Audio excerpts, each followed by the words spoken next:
Hello mga kainhan! Sobrang na-miss ko kayo. Kayo, na-miss nyo ba ako? Char. Assuming kala mo naman may supporters. Kuya Juan. Pero sige lang mga kainahan, may manood man o wala, at least sinubukan natin. Kung kaya nila, kaya rin natin. Char. Tsaka kahit naman yung mga sikat na mga content creator na ngayon ay dumaan din yan sa baba. Nahirapan gumawa ng video at mas lalo lang nasasaktan kapag walang nanonood. Gaya natin. Pero magpatuloy pa rin tayo mga kainahan dahil malay natin tayo naman ang bigyan ng chance ni Lolo, 'di ba? So walang imposible sa taong nagsusumikap. Laban lang talaga. Story time muna tayo mga kainahan. Ilang years nga din pala ako hindi nakagawa ng video dahil nga napaghinaan din ako. Bakit? Ikaw ba naman nag-effort sa pag-edit at gumawa ng video tapos ang views ay kaunti lang?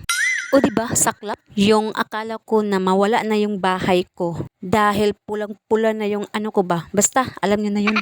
Pero alam niyo mga kainahan, sobrang saya ko dahil yung akala ko na matutyo na talaga ako ay may nag-trending sa akin na short video. Yes, mga kainahan, hindi ko in-expect na mag-trending siya. At ito yun, mga kainahan, oh. Yan siya. Hindi man ako nakapag-upload ng long video. Yung una, purpose ko lang magkapag-upload ng short dahil para makapag-attendance kay Lolo. Oo, yun lang yung purpose ko. Pang-attendance lang. Pero hindi ko in-expect na yung short video na yun ay yun ang magbabalik kulay sa buhay ko, char. Kaya huwag mawala ng asa. Kung kagaya niyo ako na wala pa masyadong naiisip na i-content, mag-upload lang kayo ng mag-upload kahit short video. Kasi nga, malay natin, tayo naman ang papabura ni Lolo. Sana nawala man ako ng matagal mga kainahan ay suportahan niyo pa rin ako.